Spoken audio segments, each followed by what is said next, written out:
옛것에 능히 통해야 새것을 안다. 정병래. 나는 뚝방 아래 갯벌이 펼쳐진 영산강 유역의 작은 시골 마을에서 태어나 어린 시절을 보냈다. 동강북교에 다닐 때 수업은 대부분 국어와 산수 위주로 하고 미술과 붓글씨 같은 건 숙제로 내주었다. 그런데 나는 열심히 숙제를 해가면 칭찬은커녕 야단을 맞곤 했다. 선생님이 내가 그린 그림을 보고 형이나 누나가 대신 해준 걸로 오해하셨기 때문이다. 어느 날 방과 후에 선생님 앞에서 직접 그림을 그리고서야 참 솜씨가 제법이구나 하셨는데 생각해보면 평탄치 않은 예술가의 삶을 살게 되리라는 암시가 아니었나 싶기도 하다. 20대 중반 군에서 제대한 후 한때 섬유회사에 취직한 적이 있다. 맨몸으로 뛰어든 회사에서 차츰 인정을 받게 되자 나는 뭐든 할 수 있다는 자신감을 갖게 되었다. 그래서 앞으로 평생 좋아서 계속 할 수 있는 일 하나를 찾아야겠다고 결심했다. 인생의 지향점을 찾아 고민하던 중 나는 우연한 기회에 정각 전시회를 관람하게 되었다. 어릴 때부터 붓글씨를 잘 쓰고 손재주가 뛰어나다는 소리를 들었던 난 정각이라는 분야에 매료되었다. 하지만 그때는 정각이 도장 파는 일로만 여겨졌던 시절이었다. 나는 전시회를 둘러본 후 인장 새기는 일도 새로운 예술 분야로 발전할 수 있겠다는 생각을 했다. 당장 섬유회사를 그만두고 정각가의 길로 들어섰다. 그야말로 무지와 무모함에서의 시작이었지만 그건 분명 내가 하고 싶은 일이었다. 주변에 정각을 잘하는 사람도 가르쳐주는 사람도 없었다. 혼자서는 도저히 풀어낼 수 있는 숱한 의문들에 맞닥뜨릴 때마다 내게 길을 열어줄 스승에 대한 목마름은 커져만 갔다. 그렇게 꼬박 10년의 독학. 1983년 37살의 나이에야 나는 회정 정문경 선생의 문화생이 되었다. 가르침을 받기 위해 정각의 대가를 수소문하던 끝에 가까스로 맺어진 인연이었다. 그를 통하면서 홀로 고민하던 각법의 난제들이 봄눈 녹듯이 풀려나갔다.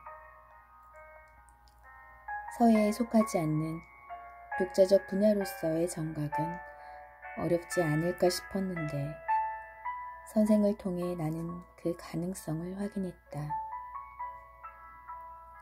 스승은 가르침에 있어서 매우 엄격했다. 나는 그간의 공부를 잊고 처음 시작한다는 마음으로 다시 기초부터 배워나갔다. 서예의 변방으로 인식되던 정각가의 길을 오직 열정 하나로 걸어온 회정의 정신세계를 나는 상당 부분 이어받았다. 하지만 정확하고 꼼꼼하며 정적인 스승과 달리 동적이며 끊임없는 도전과 변화를 지향하는 나는 부딪히는 일도 적지 않았다. 이복의 고함, 무조건 앞서가는 것만이 능사가 아니네.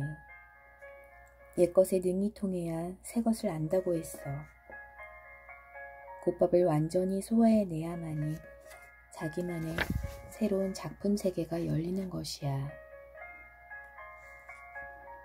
면전에서의 꾸지람은 청어람을 바라는 스승의 속내였으리라. 동료들이 미술대전에서 승승장구할 때 적잖은 나이의 내가 계속 낙방을 하자 주변에서 말들이 많았다. 그때 회정 선생이 그 사람 아직 때를 못 만나서 그러네. 고함은 창의성과 현대적 조형성이 뛰어난 사람이야. 이제 곧 큰일을 낼 테니 한번 두고 보게. 라는 말로 나를 치켜 세웠다는 걸 지인을 통해 전해 듣고 가슴에 싸한 여운이 남았다. 사람마다 얼굴 생김이 다르고 팔자가 다르듯이 스승으로부터 가르침을 받은 제자도 세월과 더불어 분가를 한다. 나가서 잘되면 진보하는 것이고 머뭇거리거나 꺾이면 퇴보로 할 수 있다. 홀로 10년 공부에 이어 회정선생 문화에서 본격적인 정각 공부를 한 지 10년. 1992년과 1993년은 나에게 커다란 행운과 동시에 삶의 보람을 가져다 주었다. 나는 대한민국 미술대전과 대한민국 서예대전에서 각각 우수상을, 동아미술제에서는 특선을, 전현대상전에서는 금수대상을 연달아 받게 되었고, 이후 나의 작업은 온통 현대정각의 제 위치 찾기에 집중되고 있다. 사람이 먼저 되고 책을 읽어야지요. 최종규.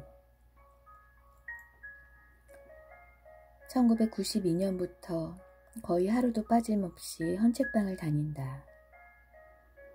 책꽂이와 책시렁에 가득한 책을 하나하나 끄집어내고 먼지를 손바닥으로 닦아가며 보노라면 시간 가는 줄 모른다. 마음을 움직이는 책을 만나면 주머니에 살림돈이 조금밖에 안 남았어도 있는 대로 탈탈 털어서 사고야 만다. 그동안 이처럼 사서 읽은 책이 여러 만 권 된다. 헌책방에서 산 책은 그 헌책방 임자가 고물상이고 폐우지상이고 어디에서도 새벽 일찍 일어나 온몸에 먼지를 뒤집어 쓰면서 차곡차곡 모은 알뜰한 그분 재산이다. 한편 어떤 분이 새로 나온 책을 온돈 주고 사서 읽은 다음 주머니가 헐거운 사람이 헌책방에서 값싸게 사서 읽어주기를 바라는 마음으로 기꺼이 내놓아준 책이기도 하다. 책을 사면서 좋은 책을 너무 싸게 주셔서 고맙습니다 하고 인사를 하면 헌책방 임자들은 뭘요? 그런 책을 다 사주니까 제가 고맙지요 하고 인사를 받아준다. 어느 때부터인가 헌책방에서 내가 만나고 사는 것은 책 하나가 아니라 책에 담긴 마음이요. 책 하나에 바친 이분들의 땀방울과 손길이 아닌가 하는 생각이 들었다. 때때로 헌책방 임자하고 책값 1,000원을 놓고 실랑이를 벌이는 책손들을 만난다. 그까지 책이 뭐 그렇게 비싸다고. 앞으로 자주 올 테니까 깎아주시죠. 내가 아니면 누가 이런 책을 사지? 같은 말을 책을 참 많이 보았다는 분들이 꺼리낌 없이 내뱉는다. 그러면 옆에서 책을 구경하던 내 마음이 조마조마해진다. 이때 헌책방 임자들은 이렇게 이야기한다. 그렇게 싸구려고 값어치 없는 책을 왜 사가나요? 그러면 제자리에 놓고 다른 데 가보시지요. 언젠가는 책을 알아보는 사람이 있으니 그분이 사가면 됩니다. 책을 귀하게 대할 줄 모르는 분은 우리 책방에 오지 않으셔도 돼요. 책보다 사람이 먼저입니다. 책을 보기에 앞서 사람이 먼저 된 다음 오시지요. 옆에서 이런 실랑이 소리를 듣다가 손에 들고 있던 책을 덮는다. 책을 즐기는 나는 얼마나 사람다운 사람으로 살고 있을까.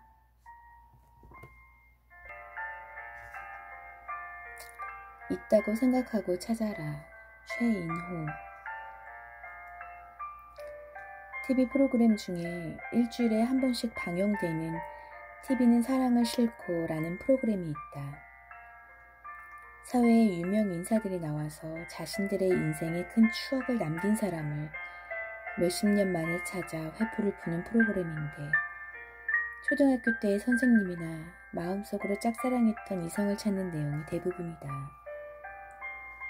내가 그 프로그램을 흥미롭게 보는 이유 중 하나는 자신들의 첫사랑을 찾아가는 과정에서 초등학교에 들러 어렸을 때의 학적부를 찾아보는 장면 때문이다. 대부분 주인공이 성적표를 공개하거나 찾는 상대방 짝꿍의 성적표도 함께 공개하는데 내가 흥미있어하는 것은 성적보다 담임 선생님의 소견란이다. 그때그때 담임을 맡았던 선생님들의 의견들이 짤막하게 촌평식으로 적혀있는 일종의 엑스파일인데 내가 놀라는 것은 비록 10살도 안 된 어린 아이들이지만 그 아이들을 정확히 꿰뚫어보고 있는 선생님들의 쪽집게 같은 직관력 때문이다. 콩 심은 데 콩나고 팥 심은 데 팥난다는 옛 속담처럼 가수들은 대부분 노래에 소질이 있음, 개그맨들은 명랑하고 남 웃기기를 잘함과 같은 소견을 받고 있다. 그럴 때면 나는 어렸을 때 받았던 성적표에 적힌 담임 선생님의 소견이 떠오르곤 한다. 초등학교 5학년 때였던가 학교에서 받은 성적표가 서랍 속에 있어 들춰보니 그곳에는 담임 선생님의 다음과 같은 의견이 적혀 있었다. 두뇌는 명석하지만 침착하지 못합니다. 그때 담임 선생님은 어린 내게 서대문 까불이란 별명을 붙여주셨다. 선생님의 말씀인즉 서대문에는 구두닦이 하나가 있는데 까부는 것이 나처럼 까불까불해서 그렇게 별명을 붙여주셨다는 것이었다. 언젠가 한 번은 반장이었던 내가 학생들에게서 거둔 학급비를 따로 보관하고 있다가 잃어버린 적이 있었다. 성미가 급해서 돈을 찾느라고 허둥대고 있는 나를 보시고는 선생님은 이렇게 말씀하셨다. 이노야, 없다고 생각하면서 찾지 말고 있다고 생각하면서 찾아라. 온 주머니를 다 뒤져도 나오지 않자 나는 더욱 조바심이 나서 허둥대고 있었는데 선생님은 또 이렇게 말씀하셨다. 이노야, 두 다리를 땅 위에 꼭 붙이고 찾아라. 나중에 보니 그 돈은 주머니에 있었던 것이 아니라 책가방 속에 있었다. 그때 선생님이 하셨던 우연한 두 가지 말씀은 이상하게도 잊히지 않고 아직까지도 내 인생에 큰 교훈이 되고 있다. 우리는 평생을 통해 무엇을 찾고 끊임없이 무엇을 발견하고 있다. 그러나 우리가 목표하고 있는 그 무엇이 없다고 생각하고 찾는 것보다 있다고 생각하며 찾는 것이야말로 바로 희망인 것이다. 돈이 없어졌다고 절망하여 찾는 것보다 어딘가에 돈이 있다는 낙관적인 희망을 갖고 찾을 때 내가 주머니가 아닌 책가방 속에서 그 돈을 쉽게 발견할 수 있었던 것처럼 말이다. 또한 두 다리를 땅 위에 꼭 붙이고 찾으라는 선생님의 말씀도 내겐 잊을 수 없는 교훈이다. 우리들은 대부분 착지를 하고 땅에 뿌리를 내리지 못한 채 공중에 둥둥 떠서 부초처럼 살아가고 있다. 그럴 때 우리들은 자기가 주체가 되어 성공으로 살아가고 있는 것이 아니라 유행에 휩쓸려서 허수아비의 노예처럼 살아가고 있는 것이다. 몇 년 전 베스트셀러가 된 책에 내가 알아야 할 것은 모두 유치원에서 배웠다란 제목의 글이 실려 있었다.